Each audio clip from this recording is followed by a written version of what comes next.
All right, everybody. I think we'll get started. Enrique finally has his stuff ready. Something broke last minute, surprise. So without further ado, Enrique talking about Monorepos, Lerna. I don't know. We'll see. Let's see what Enrique has to say.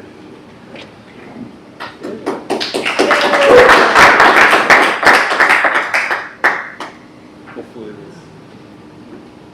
Yeah, cool. Okay, so I'm Enrique. I work here at Visionist. I'm going to be talking, originally I was going to talk about Lerna, but after thinking about it, I'm just going to talk about monorepos in general because there are so many tools already you can use to manage monorepos, like Yarn itself. But yeah, before we actually talk about monorepos in general or Lerna, let's go back to React. Excuse me. Mhm. Can you use my phone? That's Barely right. hear you. Yeah. Oh, It's man. not very clear. What if I speak louder? Yeah, that's great. All right, cool. There's a chair right over here. In fact, I'll move over a little bit. Yeah, that works. Is that better? Yeah. I hate my voice in the microphone, man. I can't do it. I can't do it. We'll get you a headset mic. Oh man, that's too professional, man. Taking it up a notch here. Okay, so let's talk about React a bit. React is a great library that lets us build components in general out of various other little components. You can build small components, you have bigger components, right? But then you have an app, right? You have an app and you have your own components in your application. But then what happens if you're working in a suite of applications, like Adobe, for example, like Photoshop, Illustrator, InDesign? You want to share those components that you built with them, right? They're obviously going to want to use your components because you feel proud of them, you've done a great job. Cool. So then, what could they do? They could copy and paste that component, right? That doesn't really seem like a great idea because if you copy and paste components, you're going to end up with 4 of the same component being developed like simultaneously. And then, let's say someone develops these cool new features, then they're going to have to recopy those files again or make sure they're identical, right? So what you do is you can just create a repository, put your component in that repository, publish it to NPM, and then everybody else can just install it, right? Everybody's happy. But then now you have a second application, right? You have a second application that has another component that everybody else wants. Well, do the same thing. Everybody else comes back, they want that component. Create a repo, publish it to NPM, and now if you look at the pattern, you have 2 separate repositories that are pushing to NPM. 2 different repositories that you as a developer have to maintain, or you as a team need to maintain. And this can get really troubling when you have multiple repositories with individual components that you want to share across applications. This can get pretty inconvenient whenever you want to, let's say you have this scenario. Let's say H is a dependency of C and F, and then F is a dependency of B, and then A is a dependency of H because H is a dependency of F, and so on and so on. So all the while, your library of shared components keeps growing. So this just keeps getting worse and worse and worse. So you keep having to go into a repo, update it, publish it to NPM, and go to Git, go to the other repos, update those. It can get it sucks. It really does suck. So luckily there are some solutions to this. There's Yarn Workspace, which are really, really neat. You could just structure your repository to one big repository with all these packages, move all your components to one, and then have Yarn install the dependencies for them, and then make each of those components aware of each other at the same time, if that makes sense. I wrote this presentation 3 hours ago, so bear with me here. But what if I want to do more? Yarn is very, very basic. It's the low-level primitives that tools like Lerna can and do use. They will never try to support the high-level features that Lerna offers. So what that means is Lerna offers you more on top of Yarn Workspaces. Pretty cool. So Lerna is a tool that optimizes the workflow around managing multi-package repository with Git NPM, which is exactly what it looks out to solve, solve the problem that we had earlier. Babel, Babel originally wrote Lerna. Lerna was built into Babel. They ripped it out and then they called it Lerna. Because if you look at the Babel repo, this is kind of what it looks like. This is what Sorry, real quick, could you just explain what Lerna is at a high level? Lerna Yeah. is Lerna's a tool.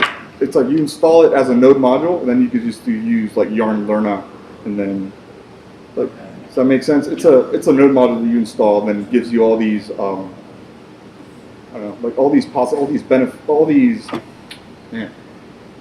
commands that you could use to manage your monorepo. Okay. Does that make sense? I've definitely looked. So I'm not going to dive into the API. I'm just going to give you more like a broad, high-level perspective of things. Sure. See if you're curious enough to like dive into it yourself. But this is what the Babel repo. If you looked at it, and if you keep scrolling down, you'll get to this part where it's like, what's going on here? Because this is a monorepo. And if you click on the monorepo design doc, you'll see things like juggling a multi-module project over multiple repos. It's like trying to teach a newborn baby how to ride a bike. It's impossible. It's very hard. So, what are the pros of a monorepo? Like, who here has used a monorepo before? Probably should have asked this earlier. Who here has used Lerna before? A little bit. Okay. Yarn workspaces? Cool. All right.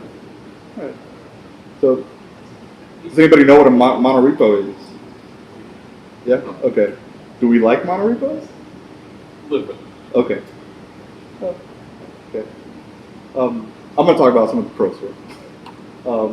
Pros of monorepos are you have one linter for all of your node modules. So, like, instead of having multiple dependencies across multiple repositories, having to update all these ESLint files across all these repositories, you just have one ESLint file that works for every single one of your node modules. You can run tests across all your node modules from one repository. You can even like automate the release process a lot easier with your CI, just using one repo, one Jenkins file, one Travis CI file, one GitLab CI file, whatever CI you're running. It's easy to coordinate changes across modules. With monorepos and tools like Yarn Workspaces and Lerna, the modules that live next to each other are aware of each other, so you can actually use them in development. Let's say, I'll go into this later in some examples. Let's say you're developing a modal, a very basic modal component. Then you have one other component over here that needs a modal component, right? And then let's say they live side by side. Well, with Yarn Workspaces and Lerna, you can actually use that same modal component that lives next to it in that other, module. Single place to report issues. This is trivial depending on what you're doing. If you're doing open source stuff, you can just put the issues on that one GitHub repo, like the Babel repo. Easier to set up development environment. With Yarn Workspaces, all you have to do is pull it down, run yarn, and then whatever other commands are in the README, and it's very, very, very, very easy. Tests across modules are run together, which finds bugs that touch multiple modules easier. Whenever you bootstrap all of your modules and you're releasing all of your modules, all the tests run for each other, and the way they run, it's like Lerna, for example. Lerna will go into each of the packages, each of the modules, and update the package.json for those that require a dependency of another module that lives next to it. Does that make sense? I'll go into it later in the examples. Cons, well, codebase looks very intimidating. It's huge. It's really big. Repo, you can't npm install modules directly from GitHub. So you need to structure your build or your release process to actually deploy all these modules with your monorepo and your tools like Lerna, Yarn Workspaces, and CI. And then anonymous ones. React.js, the React repository is a monorepo. Yes, Savin. The Ember repository is a monorepo as well. So it's not bad, right? Why don't you show me code? Yeah, I got you. Let's see. This is a real basic Lerna client server example. You don't really need to use it just for components. Let's say you want to structure your project. You want to build an Express server and you want to have a React application, but you want to isolate the logic, right? You want to have the Express server behave like its own app, and you want to have the React application be its own app as well, all within one repository, but run them both at the same time. Well, Lerna allows you to do that. This is pretty much what a structure looks like in a monorepo. You have a packages directory, and inside the packages directory, you keep all your modules. In this case, it's a client-server example. We have a server, and then we have a UI. And very simple, a server, this is literally just an Express server. It's an Express server. It's on a port. Done. The other one is a really basic React application that all this does. What's the highlighting there? This is not my computer. I don't have any of the plugins installed on this add-on. But all this does, it fetches from that server that we're running in parallel with this React application, and whatever string it gives it, we just render it. That's all it's doing for the purposes of this example, to keep it simple. So that's pretty much it. So let's see how this, let's run this.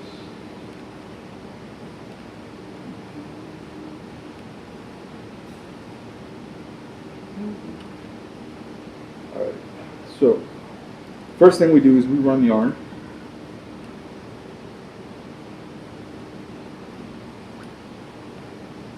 Which is really neat the way yarn workspaces work. Yarn workspaces will look into all of your packages, and then it'll centralize all the dependencies up top at the root file, which is pretty neat. Like all the individual modules won't have their own node modules directory. Everything lives up top. Makes it really fast too. So it's pulling it all down is what you're saying? Yeah. It's like bootstrapping everything together into one root node modules, and then every single module uses that one node modules directory. Yeah. So this one, if you look at this, only has this all. The only thing this has is the bin file, and this is pointing to the bin files at the root level of node modules. But as you can see, there's no more. There's no other node dependency. Everything's in here.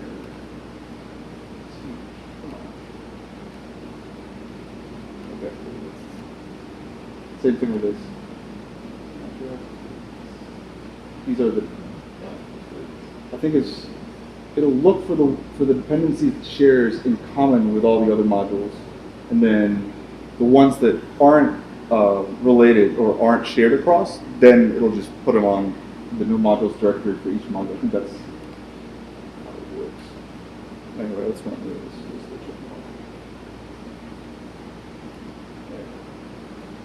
So from the root level, I did a shortcut for Lerna. So I installed Lerna as a dependency for the repository. And then I have these scripts that I run. Yarn Lerna run start. Run, looking at the API, all this does, it goes into every single module and then runs the start script in all the package.jsons inside, which allows me to run things in parallel.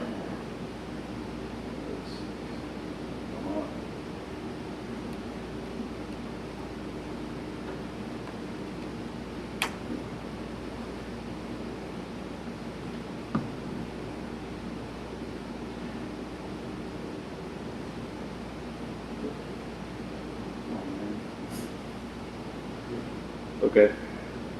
Gosh.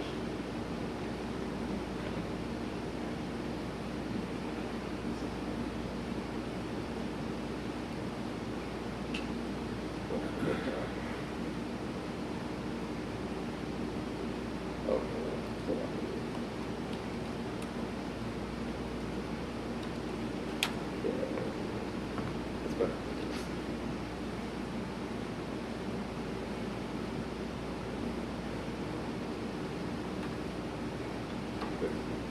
Okay. Now, if I go to the browser,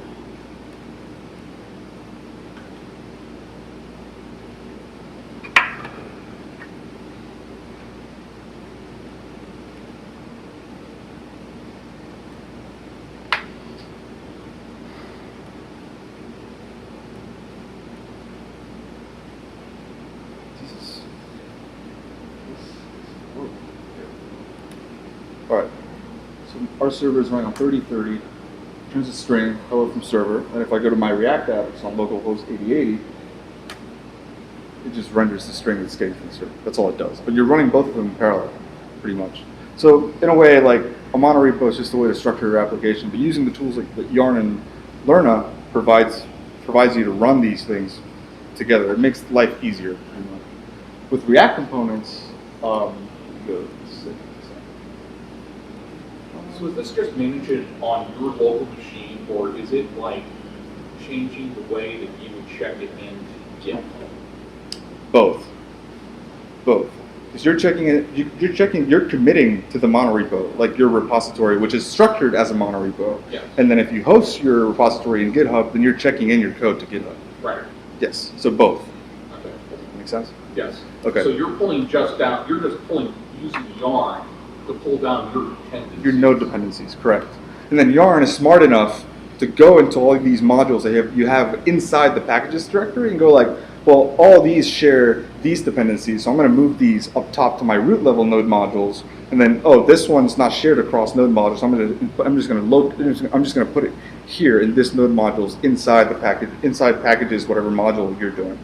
So it does a lot of magic behind the scenes to just distribute these node modules, your dependencies. Okay. And then let's go back to here we go.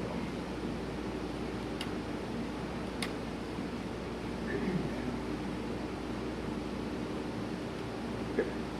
This is another example. This is just React components. LearnUp does offer a lot of solutions and a lot of tools within itself for publishing React or node modules in general.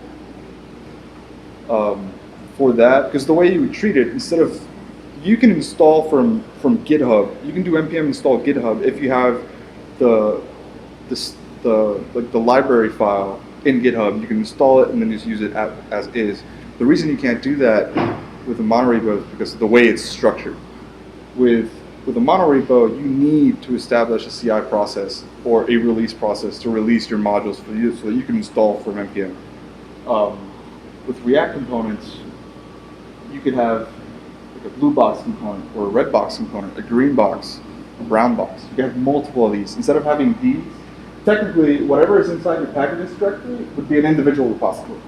Think of it that way. Here, it's all bundled in together, and you have Yarn and Learn managing things for you. Blue box component just renders a blue box, and then red box component just renders a red box.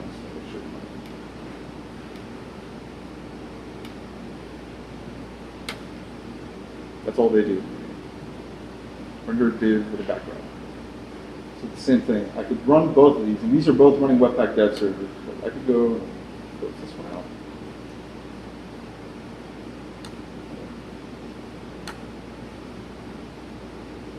Hopefully this works.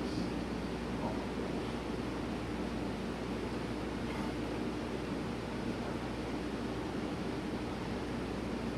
Oh, yum.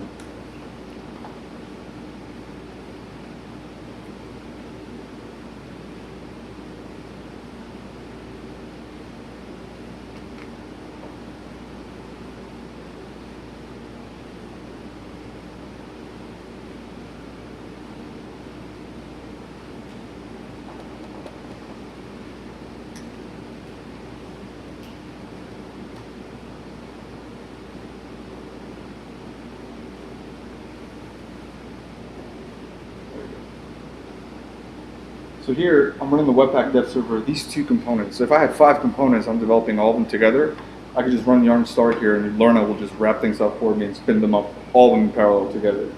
So I can go back, let's see, this Chrome.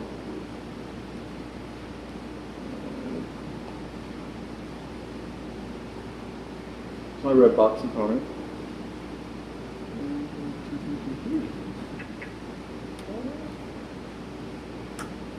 There's blue box. And again, this is running Webpack dev server, so you can just, if you want,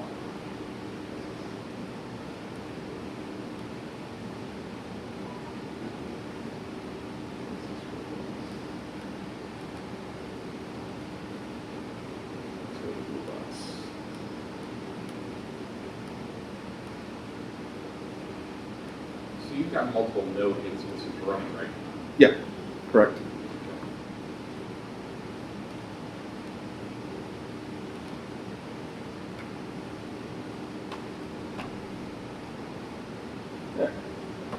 Yes.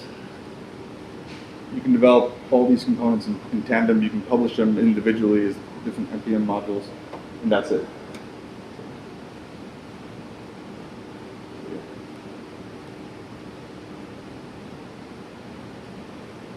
And that's it. Any questions? Yeah. So if you were to just take just the plain vanilla package Mhm. and say, what does this really sell? Because if I put everything in my package, okay, Yep. my JSON package, Yep. it understands all my dependencies. And therefore, for each individual server that I have, Mhm. per blue box, red box, whatever, Yep. they would all be individual JSON packages. What is this really solving for you? In other words, when you're talking about your repo, because the fact like you're not checking anything in differently Mhm. to your mono repo. So I'll give you an example. Great thing about React is its ability to share components, right? The way you share components is by publishing them as NPM modules. That's really where you really get the fruition or the big benefits of React in general if you want to share your components. Let's say you're working in a project where you have 5 different applications. And then this application over here developed this one component that all the other four applications need or want to use, right? So what do? Like I said earlier, you publish it to NPM, and these guys over here install it. But then what's the problem? In a project where we have 4 or 5 different applications developing React components at the same time, the chances are you're going to want to use some of the other components so that you can get stuff for free. Does that make sense? Yeah. Like whatever they're developing, you can just NPM update latest, boom, and then you'll get that latest update over here. Right. The problem with that is, how do you do that? In order to do that, you need to create a repository with one package.json for that one React component, and then have a Webpack process or a CI process that publishes or builds a static file, and then have a process that publishes to NPM, right? That's per component. So in other words, you're going to have, let's say there's 5 components that you want to share across, right? You're going to have 5 different repositories. Well, that's what a module is. I mean, that's Correct. A monorepo aims to solve that issue by putting everything in one repository.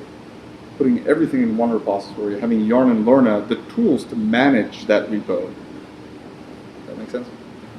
So would you compare it to like a multi-project Maven build or Gradle that's build? what I'm thinking of right now. When you're going through this, I'm just thinking of Maven.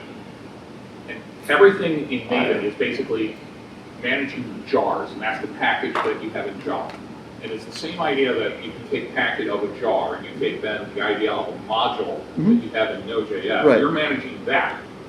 Well, everybody like who runs a Maven project on their own desktop actually pulls down a Maven and pulls down the entire Maven repository for whatever you want, your project. Correct. So it's described like So- package.json, like what you were talking about. You're not changing what you check in. You check in minus all your dependencies. So in package.json, whenever you do npm install something, that's coming from npm and it's adding it to package.json, correct? But you can also minimize what that is so that when you finally publish what you want, you're not publishing everything. It's only what your code is. Right. And This you're is for showing your dependencies. right. This is for building dependencies. Building dependencies. Like this is a way for you to build node modules so that you can npm install into your application components that you've written and separate components that you publish. Okay. Does that make more sense? I haven't used Maven myself, but it's like it's analogous to what you're talking about. It's very close to what you're talking about for the Java space. It's similar, but when you install the stuff with Maven, imagine that you're the one developing that jar. exactly. So you're publishing it to Maven so that other people can have it, but then instead of having to have a project for each jar that you're developing it, you're all in one folder. Right. Well, you're changing the way that I'm thinking about it just in my mind. And we call it what is called a fat jar. If you want to strip everything out in Java like this, stick it in one big package and get it down to just what it is, you can take every class out of every package, out of every jar, and create one fat jar. Get it all done, publish it, it's good. But if someone else were to use this fat jar, they would have dependencies and duplication within their own project. And that's the problem that I see when we're talking about this, when I'm thinking about it. I think this is the other way around. I think you have one big repository, but you can still publish individual small jars. If that makes sense. That's what this is. Like you have one repository to manage all those jars, but you're still publishing individual small jars. Is that Is Redbox Bluebox are going to be different NPM modules. Correct. So anybody can just install Bluebox or they can install Redbox or Monorepos. And not only that, if somehow he has another box that's called Blue and Red, he will have that as a package in there, and it manages your dependencies across. Right. I get the impression that it's more managing your own local box than it is managing the repository. So the repository, I mean, has to live somewhere, either Bitbucket, GitLab, or GitHub, right? Well, if you're pushing code to GitHub, GitLab, or Bitbucket. Right. It's just the way you structure your project. For example, here, what Jorge was saying, here I have my blue box component, my red box component. If I'm in my application, not here, I'm in my application, I want to do npm install blue box component, I'm going to install only the blue box component. Right. I want to do npm install red box component, I'm only going to install the red box component. And then I have blue box and red box as my dependencies in my application. So if I look at my package.json in my application, I see individual lines for blue box component version, whatever version it is, and then red box component, whatever version it is. And then the difference is, if I want to create a new NPM module, I don't have to go and create a brand new repo, set up a new NPM project, install React, and all this stuff. All I have to do is create a brand new folder here. So, you had a question, I think, or? Yeah. I was curious. So, how does Lerna manage like the releases of each design? Yeah, that's a good question. So Lerna supports out of the box conventional commits. Are you familiar with conventional commits like chore, feat, fix, and all that stuff? So for the rest of us, conventional commits is what it is. It's a convention that you just have to teach yourself. You can structure your commits as, I'll give you some examples.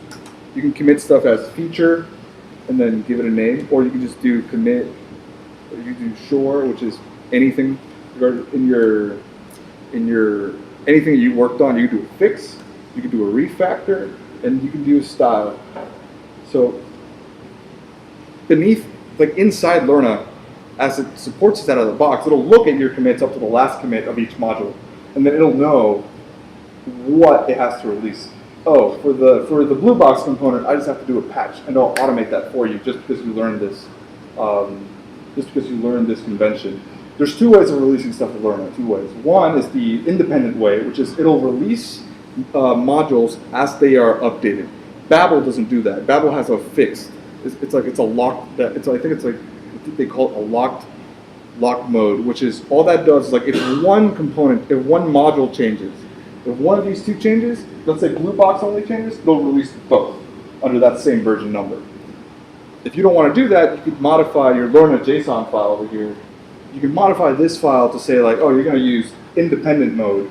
In words, like if the blue box changes, it'll only patch or minor or major a blue box component, but the red box component will be untouched. And then I think all you have to do is yarn Lerna publish, and then or Lerna publish conventional changelog. That's it. Does that answer your question? Yeah.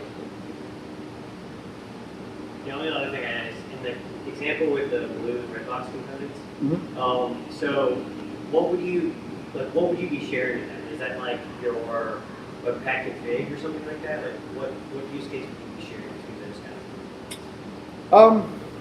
What do you mean sharing, like between themselves?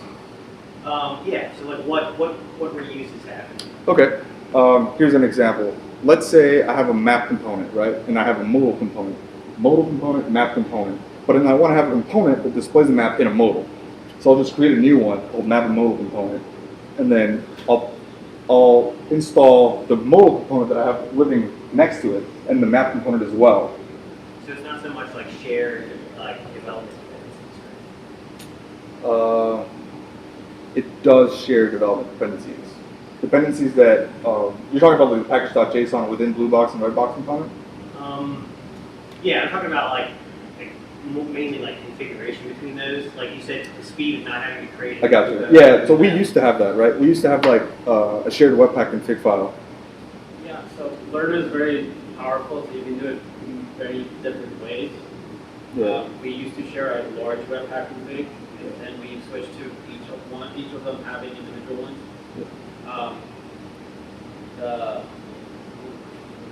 The dev dependencies are shared on the outside node modules, and then the individual normal dependencies are the ones that are inside of the components. Yeah. Kind of a, I think it's just, you can really design this any way you like. Like Jorge said, like we used to have that one big Webpack config file, but then our monorepo grew to like 20, 25 components. And then as they grew, some of them even grew smarter. Like we have components that even just talk to services, for example, behind the scenes. Whereas in your application, you install it and already out of the box, it talks to services. So they grew really big. It's like mini applications within the application. And then as they grew, our Webpack config file was just humongous. Like it just went out of control. So to ease pain there, we just moved had every single module used their own Webpack config file. I think we were also sharing Babel RC stuff. We were sharing pretty much everything config related. But then it was too much to handle.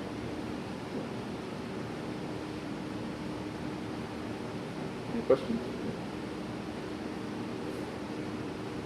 you don't have to run all of the packages at the same time. Since they're individual folders, you go into Blue Box. You can just run or start there. That's and it's right. only going to run that. That's one target is what you're saying. Yeah. Okay. That's where it's kind of like, it's multi-target deployment or multi-target creation is what you're talking about. And every time that I deal with, like my world, I deal in like a single target where multiple people can live. When you're talking about this, let's put it this way. What if you all had to like sit under one node runtime, one port, and everybody deploys to it? This is the equivalent of what I'm thinking about when I run my world. When you're talking about this, you're creating different node runtimes on different ports and different runtimes. And that's fine, and that's really how you're splitting your stuff up. And that's probably an important thing to talk about when you're talking about splitting your packages and handling your dependencies, because you're handling dependencies between different deployment targets. Right? Yes? I'm not sure. I'll take a target as a node runtime with a specific port. If you have a different node runtime with a different port, you have a different target run. I'm talking about a release, you want to talk about a deployment. Anytime that you're developing something, that's an instance of some package that has all of its dependencies then accomplished. That's correct. however you did it. Yes, but that's an application. That's an application within itself. Yes. This is different. This is the way you deploy a library is very different to the way you deploy an application. When you deploy an application, you want to build a Docker image of it, put it somewhere, and then run the container, right? And then you have that running on a port. Then you have, you have an inbound proxy or reverse proxy or something. That's a different. Right, but you're deploying that all packaged up with its dependencies over there. This is a way for you to build libraries or build dependencies that you can use in those applications that you're going to bundle and deploy later. Could not the one thing that I'm talking about, the one piece that you had for your node and for the port that you just deployed to, could it not have been bundled into a Docker container as its entity right there and then been used, correct? Your application, Okay. yes. So all I'm saying is when you're talking about your packaging, your repo, and how it all goes together, you should look at it in the way I think about it as that one target. Even if it's on your one machine, if it is an entity that should be run, that's the way it should be looked at for the repo. I just don't think that's running how. all of those node ports at the same time. Yes. It's just because he's trying to show it as an example. Yes. You can have an example page that just runs in one port and Yes. just has all of the. I don't disagree with that. Right. I don't disagree with that. What I'm saying is that when you're actually building something for what you're talking about, for what you're managing for a release. Yes? For a release of a dependency, not at the full deployment, just a release. Dependency. But you have some overall dependencies in there so that you can then build it and run it. So there's other dependencies that you're putting around it so that you can run something, correct? These are tools that help you build the dependencies. Each In a folder will s- have its own package.json. Correct. its own dependencies, Yes. Thank you. That's all I'm looking for. Yeah. Because you're creating libraries and you're specifying which are going to be your dependencies, which are going to be dependencies of our The difference is instead of having multiple repositories, you have one big repository with everything inside of it. That's the difference. The best thing is when it shares it across, like if the blue box was installing red box, which meant it's a dependency inside of this folder, Yeah. Learner will automatically know when the outside package got updated, and it will go inside of blue box and update the version of it there. So it's Or all not automatic. installed. If it already exists, it would not be installed. Correct. It'll use your local one. Right. If it already sees it existing. All right, Right. I think we should Sorry. shelve this one a little bit. I mean, awesome debate. No, I'm totally on no, board. debate. but I'm just trying to. Have a couple other people try and fit within the time box we have here. I don't want to stay here until 10 o'clock. Who's next? So, Enrique, everybody.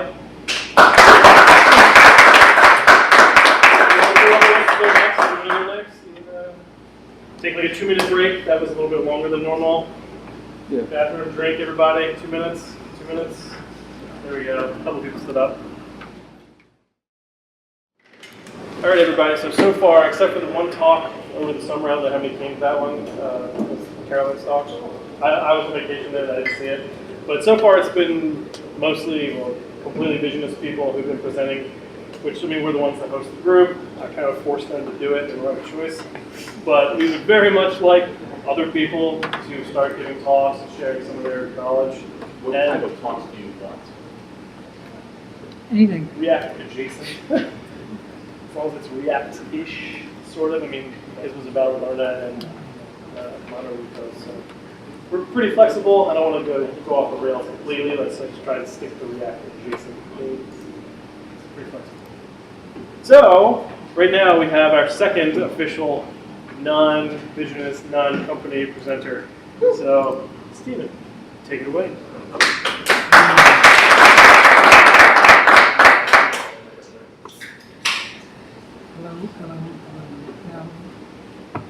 Hello, there it is. I have a really low voice, so I'm going to try to use this. So basically, I'm giving a talk that's about React, but doesn't use any React. So you guys are going to love it. Let me actually do this. One more second, sorry.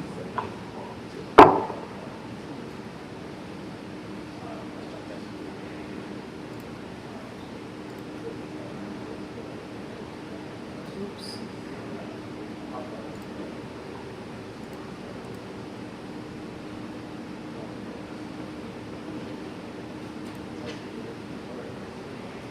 All right.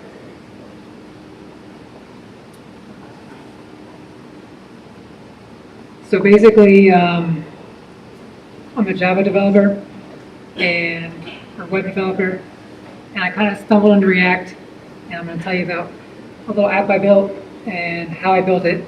And I think a lot of the stuff you'll see, you'll be able to apply to React even if you never use this stuff. So first I'm just going to show you a quick demo of an app I built. It's basically a CRM which helps salespeople track who they talk to, when to talk to them next, and all that stuff. It's really only got a couple pages. You basically enter your friends or your contacts, and you can, do your normal stuff. You can categorize them with tags, and you can go to them. And they each have a history of, oh yeah, there you go.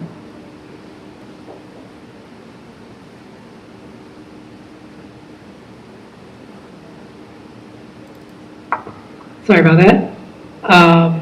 So there's a home page, which basically shows you all the stuff you have scheduled coming up. You can go enter a person. You can see everything coming up for that person. They've got history. You can add a bunch of properties about them. Edit stuff. You basically add interactions, so you can schedule stuff, or you can record what you've already done. I integrated a couple JavaScript libraries into this, which you'll find out this actually wasn't written in JavaScript.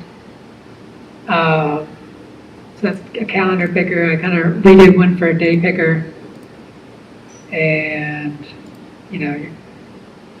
the whole idea basically was you've got different types of things you do, and each time you do that thing, you get a whole bunch of default stuff filled out for it, so that every time you do the same task, you want to do the same follow-up email or the same follow-up thing X days later. So every time you do something, you get a chance to pick the follow-up, and it will default certain things to a follow-up. And we got a bug already, look at that. And just the last, the settings page is basically a bunch of settings for the user, and then this is where you configure the default actions that you do. Each thing's got a whole bunch of stuff on it. So that's really not the most interesting part. Interesting part is how I got here.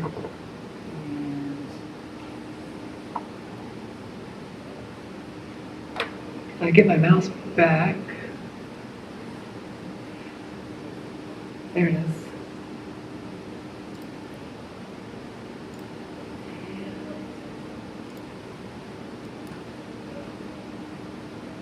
If you really want to, you can follow along. And this URL also will give you the slides later, if you want to look at the slides later. Just need to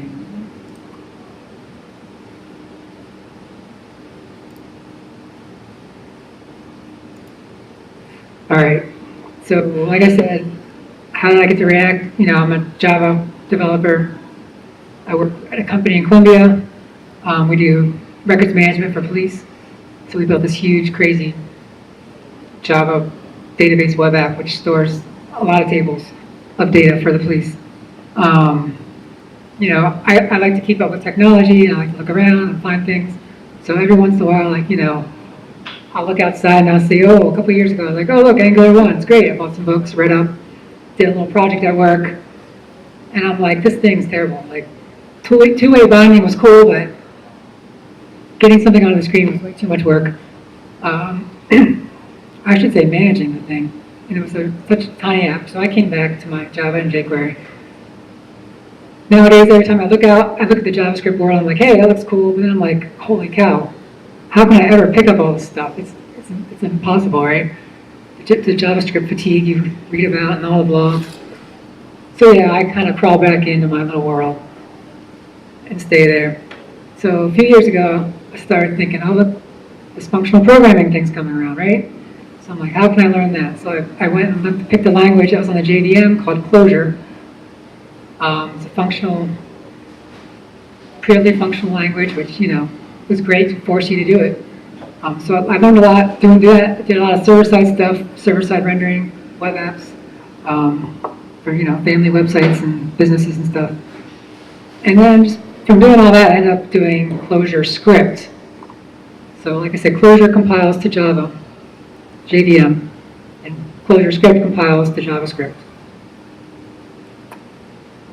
And now, for the fun part for you guys, is we're going to play a game called Name That Data Structure. I'm going to throw up a little code, and you're going to tell me what data structure that is. And yes, this is Clojure code, so you're going to be learning Clojure tonight. All right, so who wants to give a guess at this? Square brackets. Collection. What was that? Collection. What kind? What kind?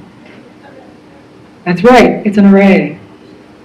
So it's equivalent to a JavaScript array. So it's actually a vector. It's what it's called. I'm not sure why.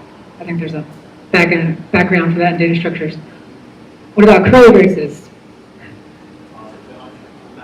So I can't hear you guys.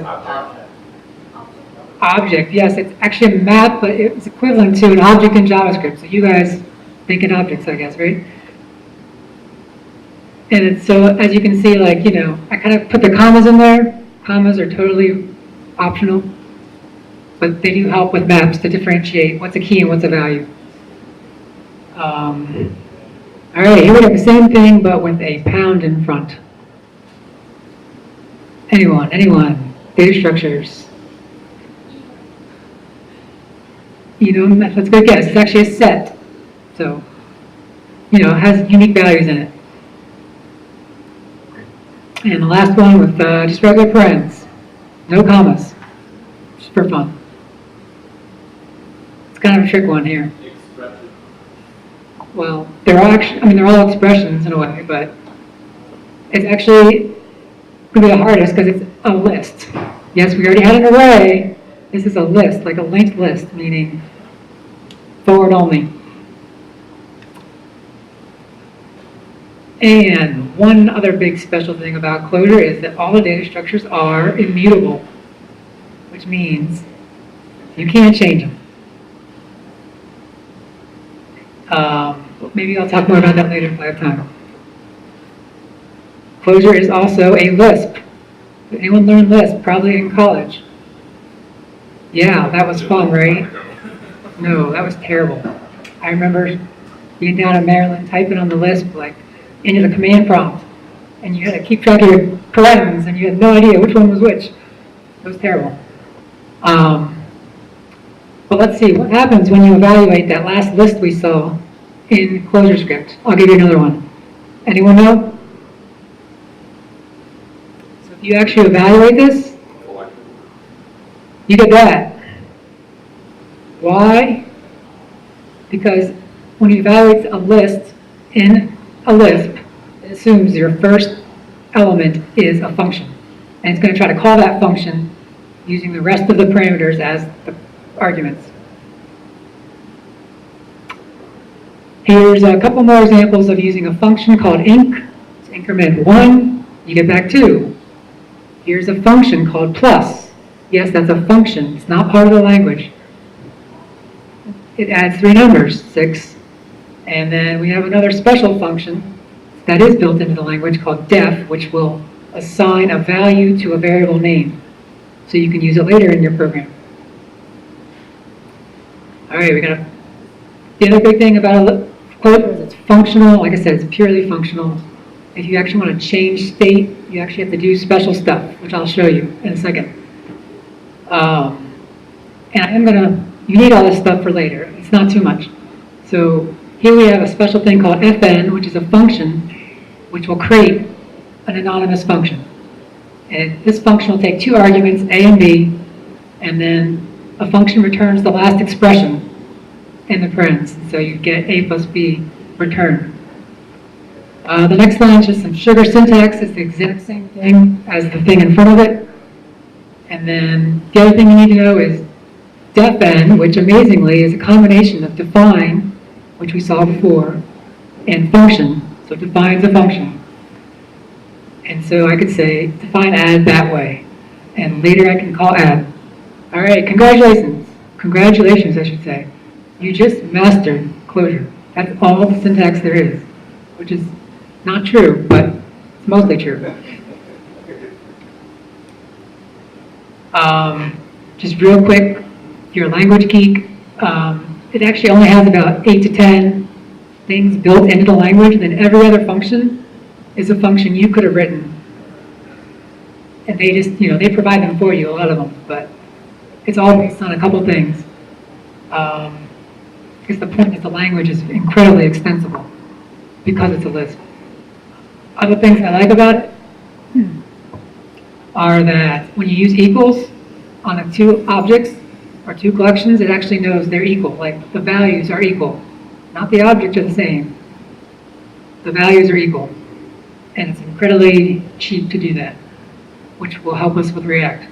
So when you call something on a nil value, nil is the equivalent of null in Clojure, it handles it nicely. So you rarely have to deal with a null value except null pointer exception. Or is that what you get in JavaScript? I don't even know. And finally, you get something called macros, which is basically code, writing other code. Because everything's a data structure, it's really easy to do that. And so in this example, we have this arrow function, which will basically pass your first argument, which is a list of 1, 2, 3. It will pass it to reverse as the first parameter, take the result, pass it to first as the first parameter. So you get 3 out, right? All right, so that's the language. Because it's a Lisp, you also get this. No operator precedence rules, unlike JavaScript. So we have JavaScript, Clojure. All right, so web development. Everything in Clojure is a function and data. So we treat our HTML as data. As you can see, this is just I guess, arrays of arrays of arrays of data, where the first element is your tag, and everything else is just, elements in your DOM. So here I have just a quick example of defining a list of paragraphs, and then I have a div that's going to iterate over those paragraphs and print a new paragraph tag in HTML for everyone, right? Simple. So taking everything we've learned so far together, we've got a function that returns a data structure of HTML, right? And guess what we call that? That's right, that is a React component. That's all you have to do, just like a functional React component. Can't get any simpler than that, right? Just like a React component, you can have other functions which use other functions of components. So components within components, simple as that. And they take arguments just like you're calling a regular function. All right, so now comes the fun part, component state. That's the joy of React, right? Where do you keep your state? How does it get down to your components? I'm still confused by it, even after doing tons of tutorials. Probably you need real world experience to actually understand it, but in Clojure we have this special thing called a atom. And the atom is a place where you put something that needs to change. And the way you change it is with special functions. One we call it swap, which you give it a function to act on that, and it will change the value of that variable or that atom. And these are really, really great for web development because they know when something changes, so they can send out an event. And that's how we'll see later is how your React component knows to re-render anything that accessed that atom, and it's going to send out the event. Oh yeah, I guess I didn't say that. To dereference an atom, you can use a deref function just like we use with parens, or they give this nice sugar syntax of the @ symbol. So it's getting a value out of an atom.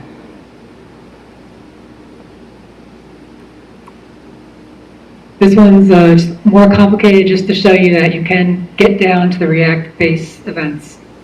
Sometimes, like when I had to register those JavaScript libraries on my date components and stuff, I had to actually, call out to the JavaScript on render. So I had to use component did mount so I could call out to that. All right, so now you're wondering why in the world would you do such a thing? Why would you not use JavaScript to do React, right? And the answer is, well, one answer is go look at the React website and all it asks for is, I want immutable data, things that don't change, and I want things to be fast, right? That's React's goal. We do tons of diffing in React, and diffing in Clojure is cheap because everything's immutable. Immutable data structures compare incredibly fast. So Clojurescript React wrappers are actually faster than plain React because they are using, well, I guess you can use immutable JS, which came out, and that will make your React app faster. But these are built in and they're smaller, so it's nice to have. You also get this class of bugs that you don't get when you're using immutability, right? You can't change data, you can't screw stuff up accidentally. Other reasons to use Clojure are the simplicity. Like everything you just saw is just a function. Functions are easy to call. I didn't have to learn anything special to do this, right? I just had to call functions that pass data. And they can easily subscribe to data, which we're going to see in a little bit. Everything's testable because it's just a function. They're mostly pure functions, so you're not going to typically have state, or if you need state, you can easily pass it in. Someone else gave me these reasons why it's better than JSX. I mean, I got confused by JSX. I'm sure you guys are like, love it because it's better than the alternative. But there's things you can't do, like an if statement, right? I saw you use your little ternary if-then thing. You can't do it. Clojure, you have the whole language in any component you want. Doing your HTML, apparently you can do dynamic component choosing at runtime, but you have to use a capitalized variable, and it's hard to comment out JSX. I don't know. Someone said it was. All right, so a couple other things why you might want to use it. It's built around the Google Clojure compiler. The fact that it says Clojure has nothing to do with the language Clojure. It's something that they built back in the days when they built Gmail and stuff. It's their JavaScript to JavaScript compiler that Google built so that they could get their apps incredibly small, and it does all like figuring out which code's being used and eliminates a lot of the code, all that stuff. Another great tool is called Figwheel. It gives you simple hot reloading, so I'd make a change. It shows up in your browser. Like there was no special cases, everything just works. And it was really easy to set up. Reframe, I'm going to show you that next, which is basically synonymous to Redux. But I feel like it's a little better than Redux because, again, I could understand it. Another thing, I just had another thing that's great about it, but I forgot it. All right.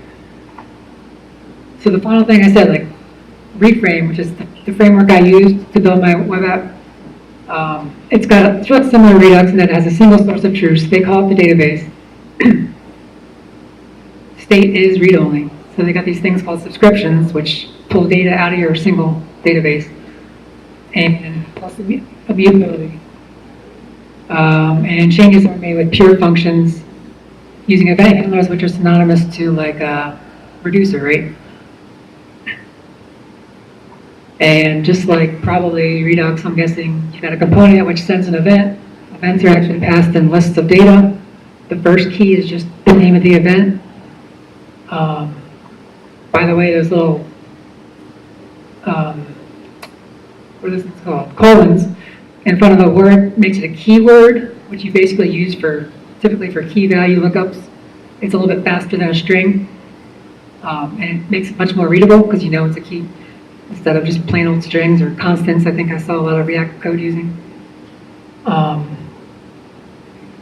the thing to notice basically is that everything that happens is passing data. So like it goes into your event handler, which is your reducer, and it actually returns another map of data.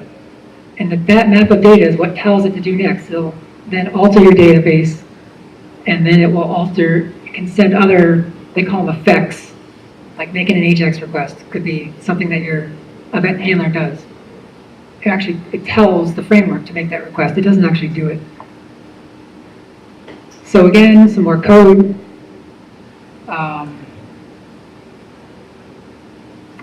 This is basically a simple React button, right? It's a function. It takes an ID. It gives you a div. When you click the div, it sends that event. Delete item. To handle that item, you just create this little register event function or effects. You tell the key to listen for, and then it will give you a copy of your database, give you all the parameters you passed it, and then you just act on the database. In this case, actually, that was actually some bad code right there, but in the end, it's going to return a map with just the database and then the value of that database, which typically you just, do a disassociate in or update in or just update some part of your big tree of data. Something that's, I think, unique to Reframe, I didn't see it in Redux, but maybe it's there, is there these things called subscriptions, which basically you can create a function that queries part of your database, and you can chain these together so that some subscriptions subscribe to others so that they can chain their events and they know when to update, and they actually can decide when to update components before it even gets to React. So it even saves the comparison on React. So it's even faster. And finally, the main component that's subscribing to the data, I think this is pretty cool, is anytime you need data, you just ask for the atom that's holding that piece of data. So here I'm subscribing to the to-do items part of my database. That's a subscription, and I get an atom back, and that has the data in it. Anytime I need it, I just ask for it, I deref it, and now React knows every time this piece of data changes, I'm going to update that component. So there's no prop passing. I mean, you can obviously just pass arguments to a function. I do that all the time. Like if I have one big component, I just pass all the arguments I need to it in a map, and then I can use that in all across my app. Um, yeah, that's pretty much getting to it. Any questions so far? I know this is probably like, whoa, what's going on here? Nothing? All right. I'm not a lot of live coding here. I just wanted to show you, and maybe you guys, I'm hoping you guys already have this stuff too. I looked up a couple of things. I found some that did live reloading, but it's over there. Fun. All right. Sorry about this. Okay. This is going to be interesting coding. Maybe I should just do.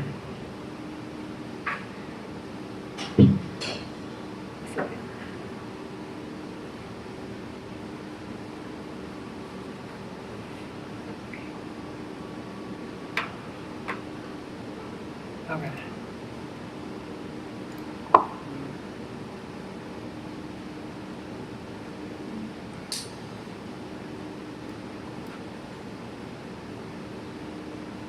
Kids can't see that.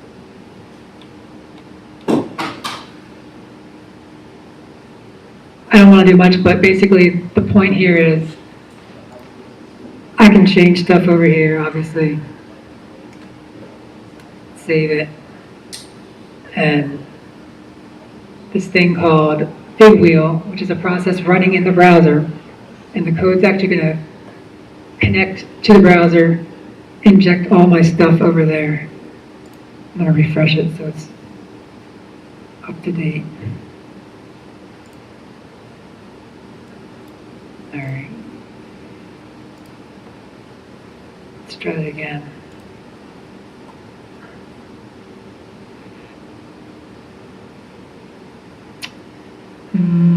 There it is. So you saw a little circle show up. It's showing you it's reloading.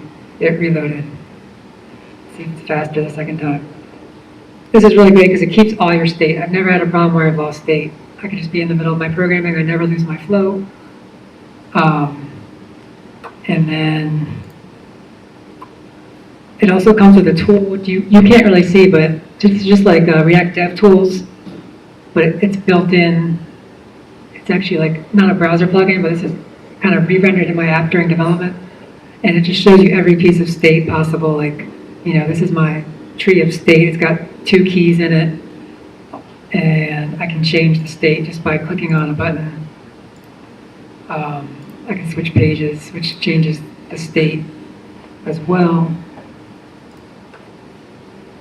And simple things like I've got these 2 buttons here. I realized, look, I'm duplicating stuff, right? I did the same thing twice. The only difference is I passed a different string in. So I just took it and I made a little function that takes the value and just returns a list of data, right?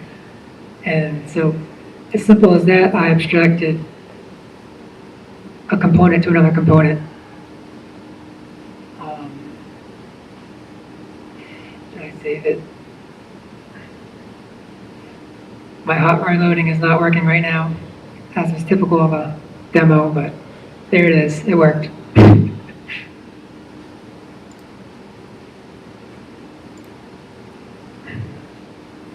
Oops. All right, so to wrap up,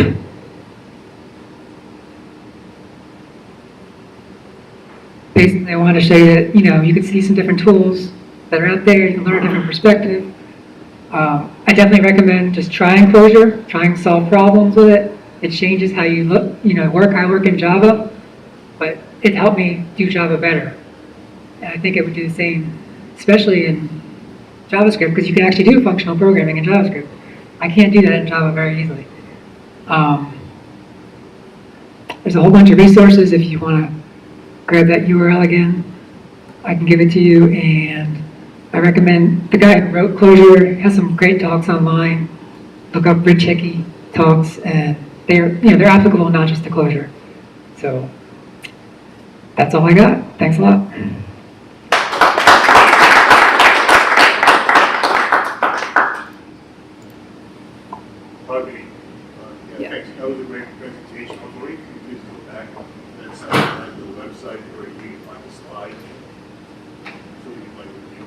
I'm going to go to the website I was doing.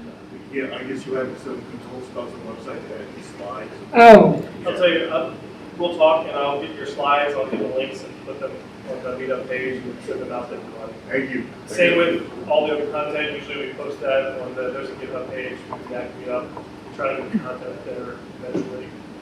So it'll all be up there. Very good. yep. Cool. I talked really fast because I know half of you probably don't care, but thanks for letting me share.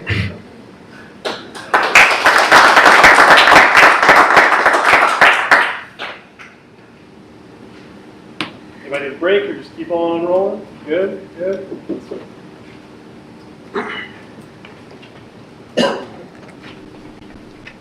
It works this time. Let's see.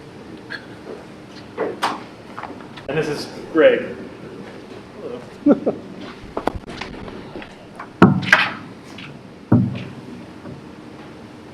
Just pick the wrong side.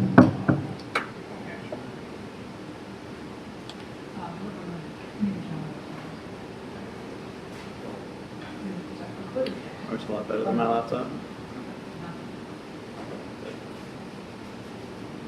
There's the mouse.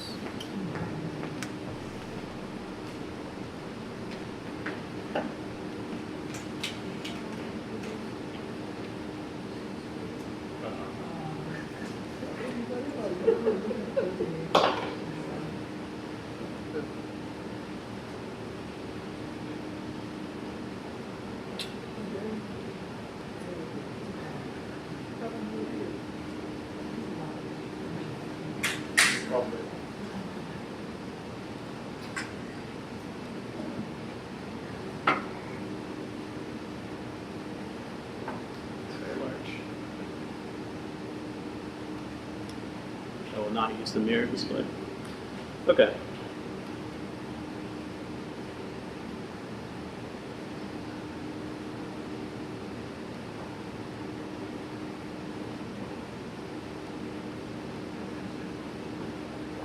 All right, my name is Greg Friedman. I work at Visionist, worked here for about 4 months.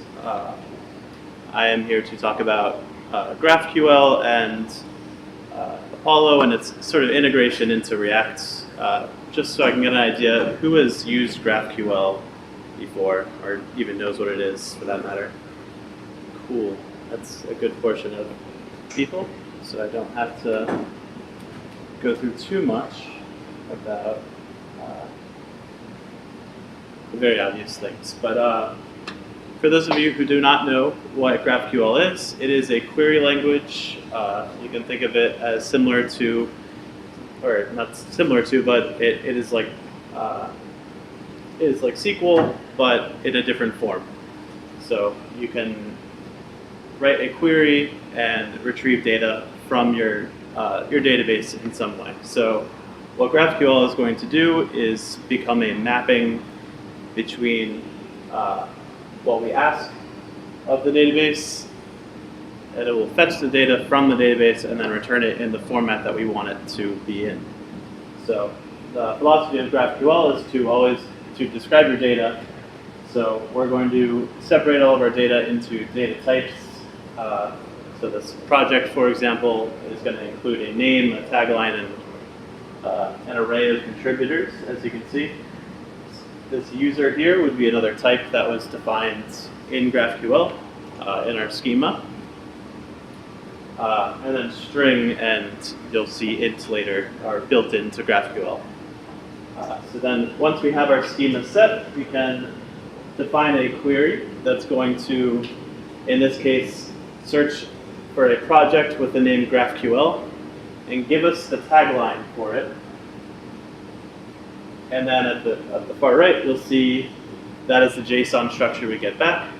So exactly what we ask for, you will get that and only that. So if I added name to this as well, so name and then tagline, the result would have name and tagline in the result.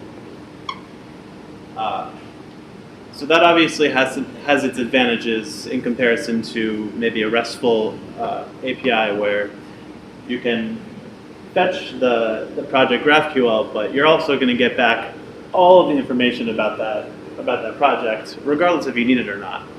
So GraphQL is going to let you specify exactly what you want, and it will give it to you just like that.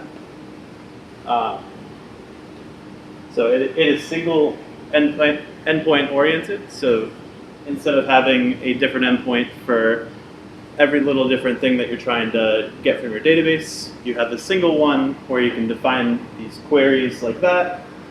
And basically, as long as you've set up somewhere in your GraphQL server how to respond to these queries, it's going to work just fine. So you'll have one endpoint, maybe /GraphQL for your API, and you'll just always send to that one endpoint.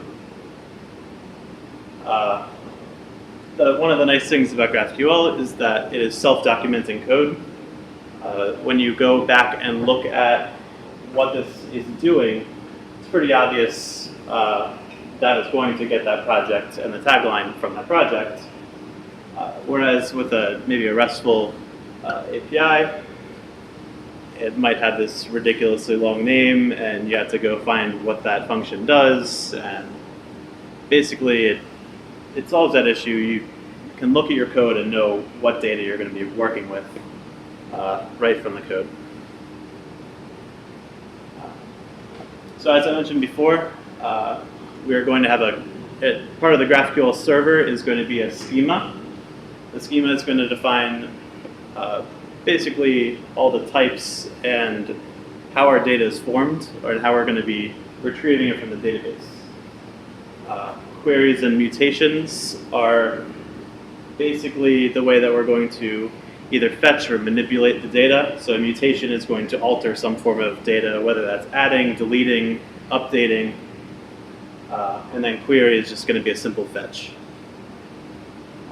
And then resolvers are basically that mapping between the GraphQL server and our database. So when we say we want to find that that project with the name GraphQL, we're going to need to write a resolver that will say, okay, I want a project, and I will take an input of a string that's going to match that name, and then return the corresponding project.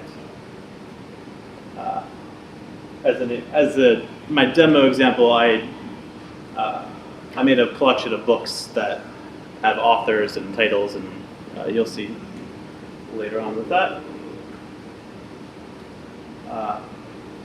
As a little bit bigger for you to see example, these are some types that you might see in a schema of a GraphQL server. These are the ones that are actually in my demo. You'll see this is fairly straightforward. A book is going to have title and author quantity. You'll see that the author is of a type, or another type. So that type is here. Each author has a name and then a set of books that it is associated with. And then we can do a type query, which is a reserved word in GraphQL, just like mutation and subscription, I believe, are the other two reserves. So anything we define in the schema for query, it's going to define what we can query on. So if I wrote a query like this, books, it's going to go fetch all the books, and then you'll see I've nested ID, title, and quantity. It's going to give me the ID, title, and quantity of each book. Yeah. Are there any questions about that so far? Cool.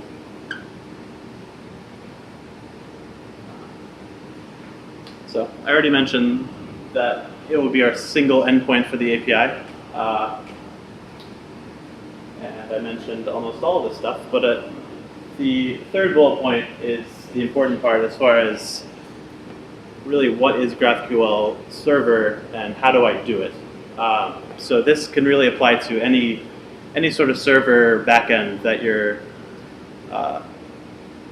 pretty much anything that you're working with. So you could have a Java backend that's communicating with a MySQL database or whatever it is. You can write a GraphQL server in that language that's going to we'll be able to interface with in React or Ember or any other framework, probably. Not sure if there's a terrible amount of limitations to that.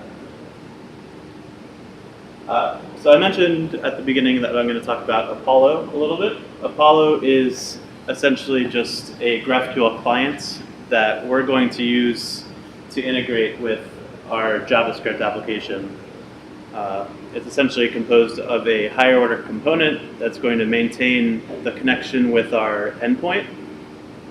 And then with that higher order component, we're able to have children later down the component structure that are going to be representative of queries and mutations and subscriptions. So Apollo is going to take care of maintaining that connection. It's going to do all sorts of things. I myself am actually pretty new to GraphQL. I had some interest in it maybe a month or two ago and just sort of started reading about it and working with it. But there's a ton of functionality that comes with Apollo that I haven't even delved into yet. And it's all very well documented, which is a very nice thing. So both GraphQL and Apollo have excellent documentation. It's very easy to pick up and do what I was able to do in not a very long time. So there's a brief overview of what I'm going to demo. We're going to look at that GraphQL server. Mine was based in Express, which I learned about 8 hours ago, and made a GraphQL server in less than that time because I worked today. After that, we're going to take a look at what our data looks like. So there's a tool called GraphQL that will literally let us explore the data by calling GraphQL queries. And then we can look at the React code that I wrote for my demo application. And then if we have some time, I can show the WebSocket implementation just so we can get some live feedback. I'll show what I'm talking about for that. And then those are some more resources that if you need the links later, you can grab them. Pull up the demo.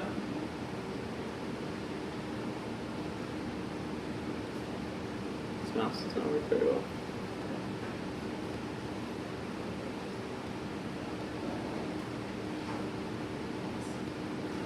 So, that's very large. Cool. So, I did this application in two parts. One part is a server, that's going to be the GraphQL server, which I can just run by running the server. You'll see that I'm running two different endpoints. One is going to be for the WebSocket, one is for the rest of the queries. The other parts of this is the React app, which I'm going to run with yarn start. This would have been a great time to use Lerna. I would have had all-in-one application. This is really big.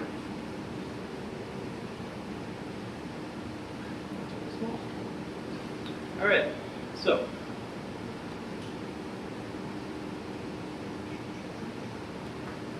taking a look at our server.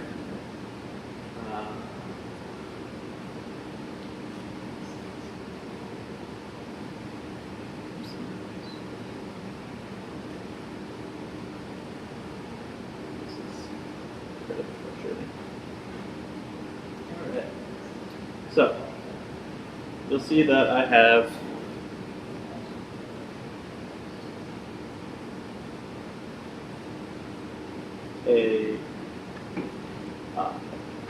basically a big string that's going to define my schema, the type specifically within the schema. So there's my author, my book, and my query type.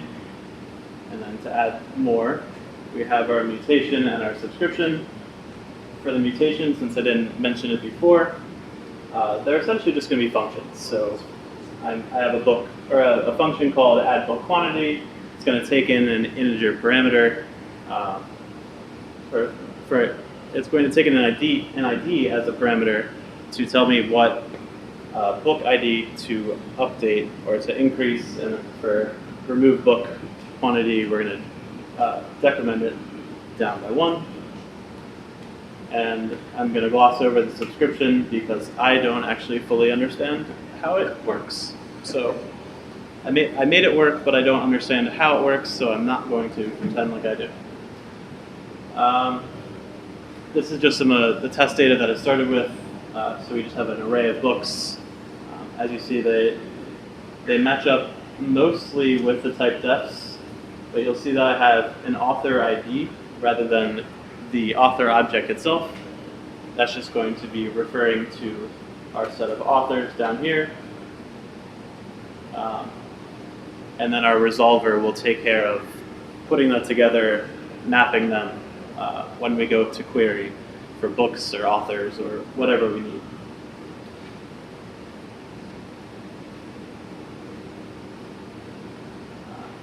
So here are resolvers.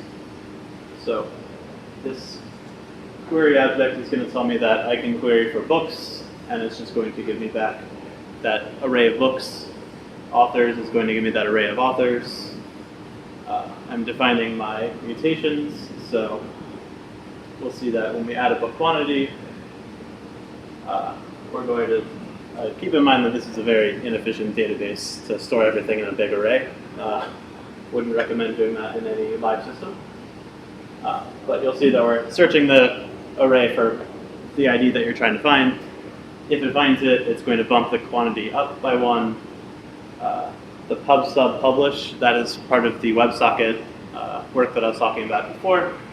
But that's essentially just going to publish an event to all subscribing users to that event. So basically, anyone who is looking to know that that a book was updated, they will know, and they'll see which book it is by it being passed as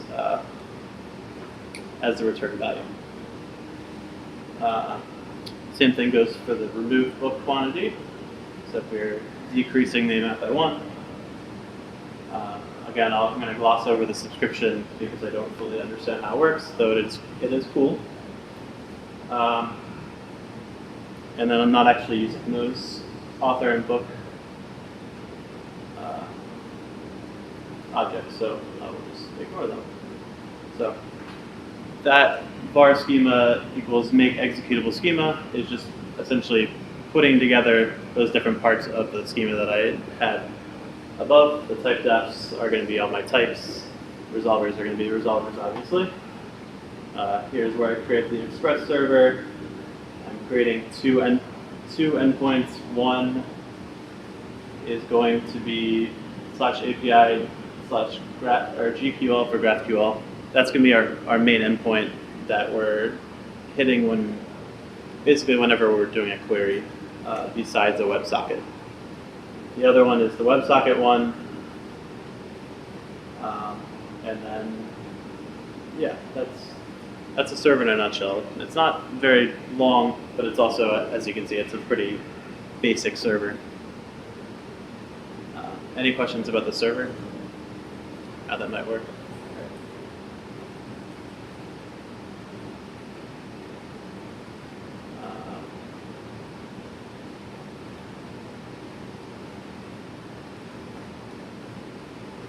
So here I have a folder that in a real application would probably have more than just one query in it.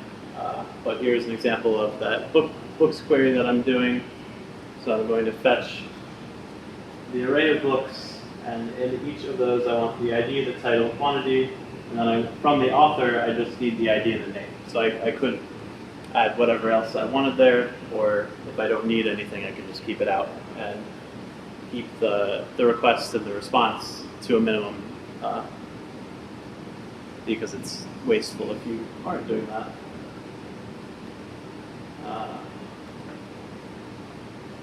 So starting from the app,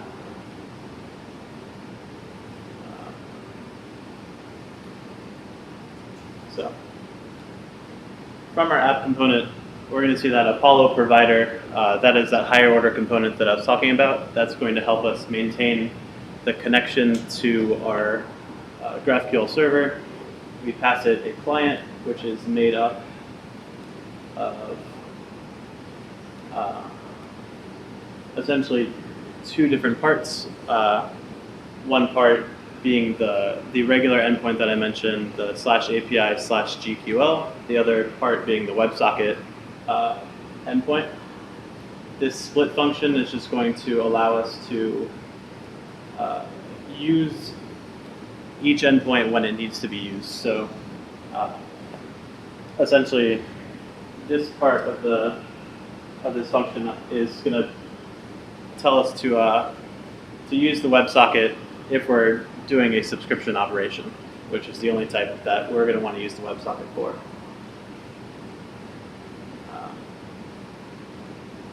So these are two endpoints: WebSocket link, HTTP link.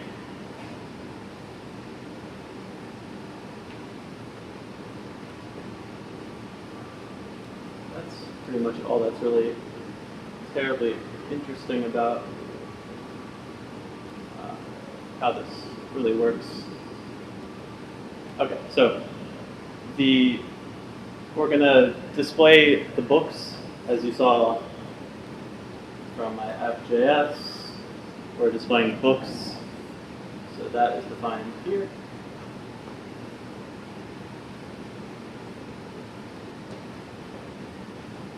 So we're going to make this mouse just doesn't want to work for me. We're going to make this query component.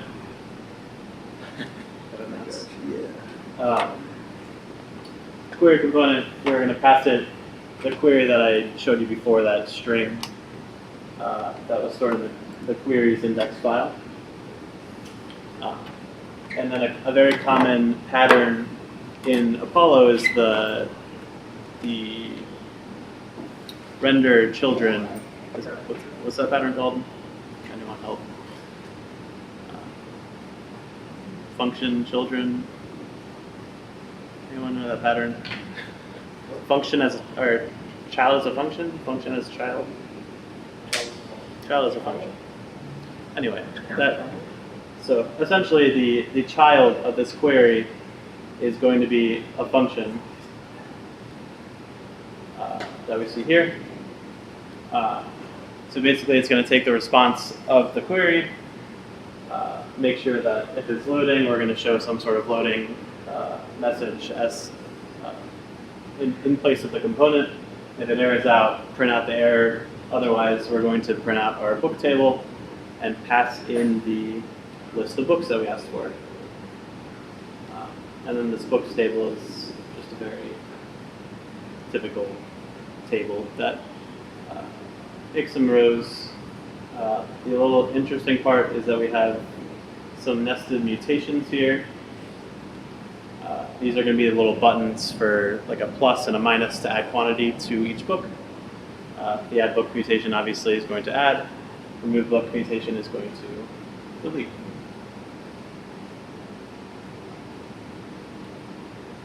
So this is the application. It's nothing fancy. You'll see that I can update the quantity by going up. And if I refresh, it's going to keep that. It's actually changing on the server side. So that'll work for any book or any book that we choose.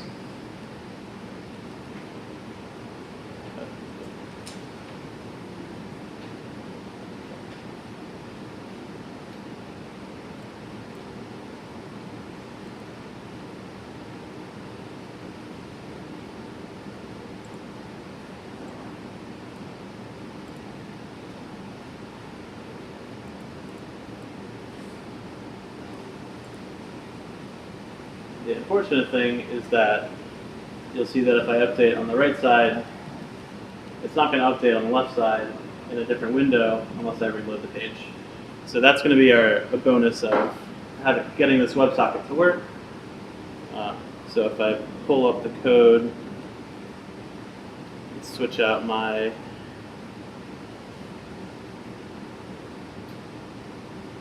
books for my live books,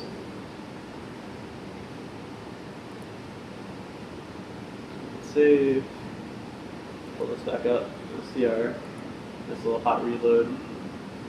You'll see that these are now in sync between the windows, and with my laptop I had a cool little way for you guys to all do this at the same time, and we could just watch everybody try to do this at the same time.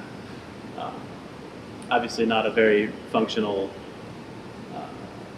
or a good use case for this, but I just wanted to demonstrate what is possible with GraphQL and Apollo in React.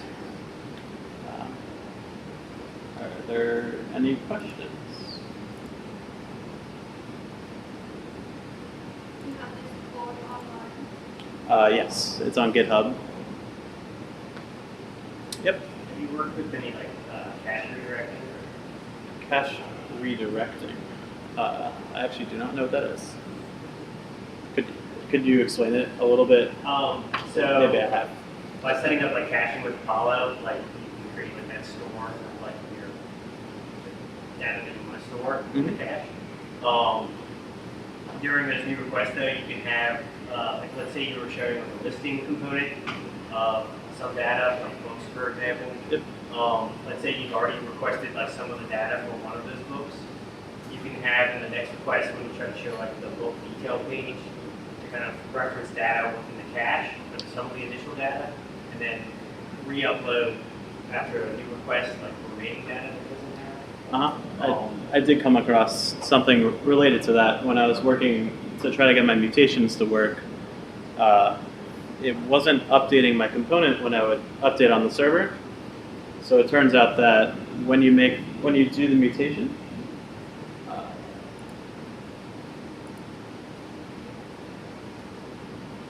you can call the mutation function, and then you specify the return that's going to come back from the server.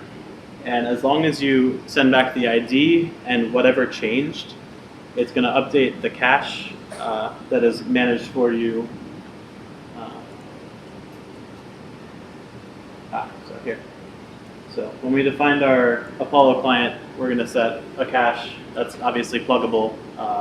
All sorts of different types of caching. In-memory cache is probably the default if I didn't specify it. But so basically that the response of a query is going to be stored in the cache, and then if my mutation changes what's on the server, the cache is going to need to know that it got updated. So as long as we return what changed and the ID, the cache will resolve itself, and it'll update the component when it needs to. I've never had to do any sort of complex caching. I haven't really done too much in GraphQL besides little dumb applications like this one.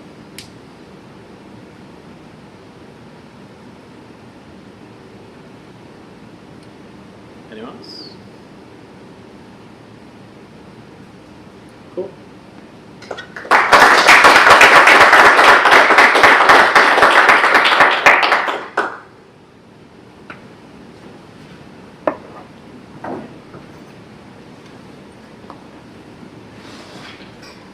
All right, so we had one last thing. I don't know, is he here? Kedwin? Yes? No? No? So there was going to be a demo of some app, but I guess not. So that's it. We're all done. We're running up against 9 o'clock anyway, so it's getting late. Feel free to take any pizza on your way out. Take a whole pizza. That's fine with me. And yeah, thanks to all the presenters.